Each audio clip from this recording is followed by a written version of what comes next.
જય માતાજી પ્રિય ભક્તો માતા બ્રહ્મચારિણી આપ સૌની મનોકામનાઓ પૂર્ણ કરે।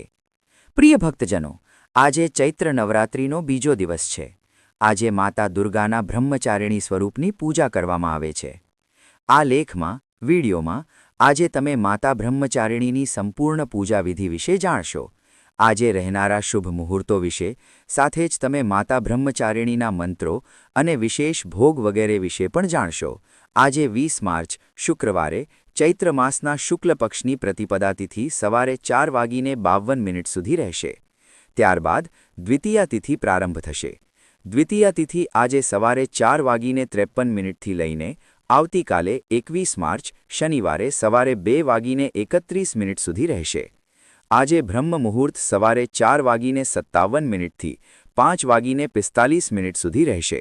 સૂર્યોદય સવારે 6:34 થશે અને સૂર્યાસ્ત સાંજે 6:34 થશે। આ દિવસે પૂજાનું પ્રાતઃકાળ મુહૂર્ત સવારે 5:14 થી 6:25 સુધી રહેશે। સાંજની પૂજા તમે સાંજે 6:30 થી 7:43 વચ્ચે કરી શકો છો। રાહુકાળ સવારે 10:30 થી બપોરે 12 વાગ્યા સુધી રહેશે। માતા બ્રહ્મચારિણીને જ્ઞાન અને તપની દેવી કહેવામાં આવે છે। જો માતાના સ્વરૂપની વાત કરીએ તો માતા બ્રહ્મચારિણી સફેદ સાડી ધારણ કરે છે અને તેમના જમણા હાથમાં માળા તથા ડાબા હાથમાં કમંડળ છે। એવી માન્યતા છે કે માતા બ્રહ્મચારિણીની પૂજા કરવાથી વ્યક્તિને આધિ અને વ્યાધિ એટલે કે રોગોમાંથી મુક્તિ મળે છે। માતાના આ સ્વરૂપની પૂજા કરવાથી ભગવાન શિવ પણ ખૂબ પ્રસન્ન થાય છે અને આળસ, અહંકાર, લોભ, અસત્ય, સ્વાર્થ અને ઈર્ષ્યા જેવી દુષ્વૃત્તિઓ દૂર થાય છે। માતા બ્રહ્મચારિણીની પૂજા કરવા માટે સૂર્યોદય પહેલાં ઉઠીને સ્નાન વગેરે કરીને શુદ્ધ અને સ્વચ્છ વસ્ત્રો ધારણ કરો। પછી પૂજાના સ્થાન પર ગંગાજળનો છંટકાવ કરો। શુદ્ધ ઘીનો અથવા તલના તેલનો દીવો પ્રગટાવો અને માતા બ્રહ્મચારિણીનું ધ્યાન કરો। માતા બ્રહ્મચારિણીની પૂજા કે વ્રત રાખવાનો સંકલ્પ લો અને માતાને તિલક કરો। પુષ્પ અને અક્ષત અર્પણ કરો।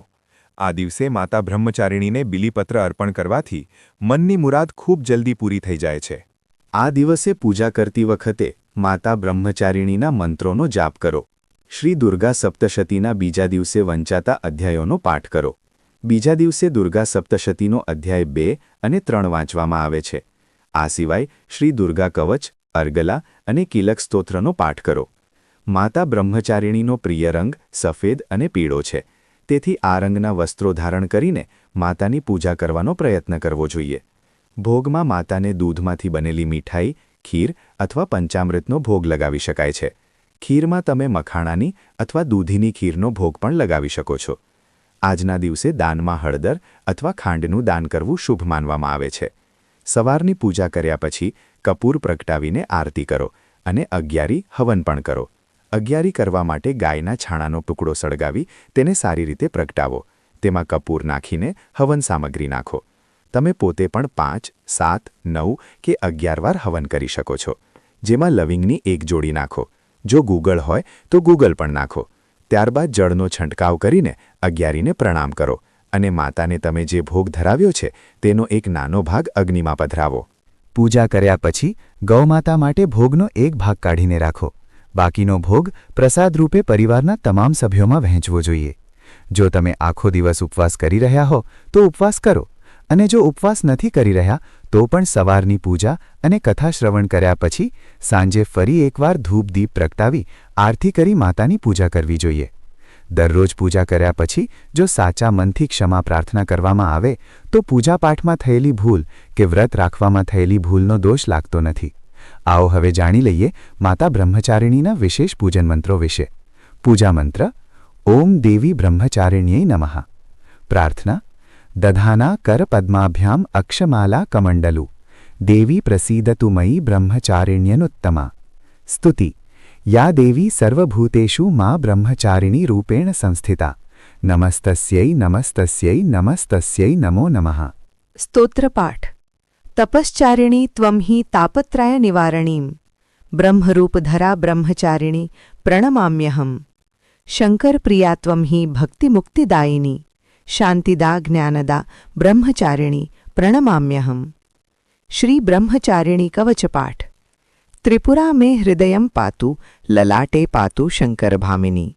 અર્પણમ સદા પાતુ નેત્રો અર્ધરીચકપોલો પંચદશી કંઠે પાતુ મધ્યદેશે પાતુ મહેશ્વરી ષોડશી સદા પાતુ નાભો ગૃહો ચ પાદયો અંગ પ્રત્યંગ સતત પાતુ બ્રહ્મચારિણી બીજમંત્ર હ્રીમ શ્રીમ અંબિકાयै નમઃ બ્રહ્મનો અર્થ થાય છે તપસ્યા અને ચારિણીનો અર્થ થાય છે આચરણ કરનારી અર્થાત તપનું આચરણ કરનારી માતા બ્રહ્મચારિણી પોતાના પૂર્વજન્મમાં જ્યારે આ દેવી હિમાલયના ઘરે પુત્રી રૂપે ઉત્પન્ન થયા હતા ત્યારે નારદજીના ઉપદેશથી તેમણે ભગવાન શંકરને પ્રાપ્ત કરવા માટે કઠોર તપસ્યા કરી હતી આ કઠિન તપસ્યાને કારણે જ તેમને તપશ્ચારિણી એટલે કે બ્રહ્મચારિણી નામથી ઓળખવામાં આવ્યા તેમણે 1000 વર્ષ સુધી માત્ર ફળ ખાઈને સમય પસાર કર્યો અને 100 વર્ષો સુધી માત્ર શાકભાજી પર નિર્ભર રહ્યા ઉપવાસના સમયે ખુલ્લા આકાશ નીચે વરસાદ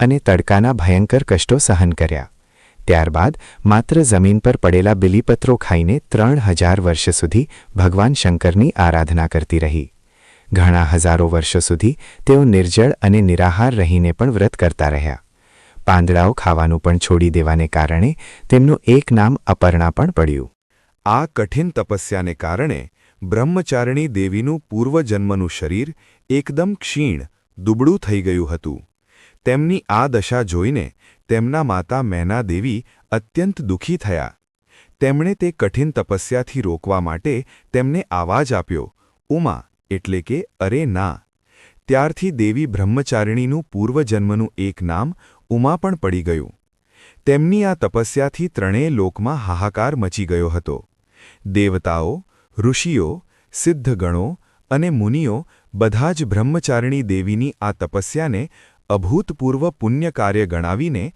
તેમની પ્રશંસા કરવા લાગ્યા અંતમાં પિતામહ બ્રહ્માજીએ આકાશવાણી દ્વારા તેમને સંબોધિત કરતા પ્રસન્ન સ્વરે કહ્યું હે દેવી આજ સુધી કોઈએ આવી કઠોર તપસ્યા કરી નથી તમારી મનોકામના સર્વ પ્રકારે પૂર્ણ થશે ભગવાન ચંદ્રમૌલી શિવ તમને પતિ રૂપે પ્રાપ્ત થશે હવે તમે તપસ્યા છોડીને ઘરે પાછા ફરો માતા દુર્ગાનું આ દ્વિતીય સ્વરૂપ ભક્તોને અનંત ફળ આપનારું છે માતાની ઉપાસનાથી મનુષ્યમાં તપ ત્યાગ વૈરાગ્ય સદાચાર અને સંયમની વૃદ્ધિ થાય છે સર્વત્ર સિદ્ધિ અને વિજય મળે છે માતા દુર્ગાના બ્રહ્મચારિણી સ્વરૂપની પૂજા કરવાથી ભક્તોના દુઃખ અને તેમના જીવનના તમામ અભાવો પણ દૂર થાય છે માતા બ્રહ્મચારિણી પોતાના ભક્તોને તપ અને સંયમના આશીર્વાદ આપે છે ખાસ કરીને વિદ્યાર્થીઓએ માતા બ્રહ્મચારિણીની પૂજા સાચા મનથી કરવી જોઈએ પ્રિય શ્રોતાઓ આ હતી આજની માહિતી